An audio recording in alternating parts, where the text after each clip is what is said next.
Lo sporco racket dei rifiuti, un traffico invisibile ma insidioso, c'è ma non si vede. Un business clamoroso, un mercato in mano alle ecomafie e alle organizzazioni criminali del nord-est che si infiltrano nel ciclo dello smaltimento.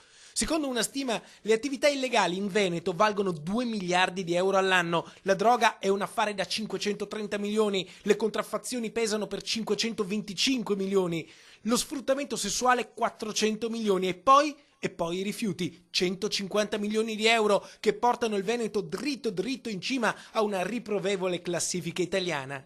Il problema è che ci troviamo di fronte a società di imprese che operano apparentemente in maniera del tutto legale, in cui non sono riconducibili direttamente esponenti delle organizzazioni criminali.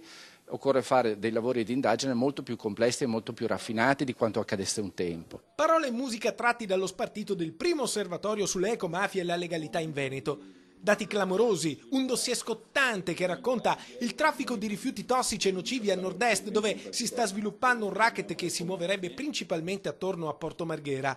Oggi le organizzazioni criminali si sono specializzate. Quello che viene utilizzato è un sistema sofisticato di variazione dei codici di smaltimento e di declassificazione dei rifiuti illegali che vengono camuffati ed esportati principalmente verso il nord Europa. Ma il nuovo mercato che si apre è la Cina. Sono materie seconde, cioè già sottoposte a trattamento di declassificazione e di inertizzazione, cioè sono stati tra virgolette già puliti. In realtà questo non è vero e ci ritornano indietro sotto forma di materiali come giocattoli, come altre cose che in realtà contengono fortissimi veleni.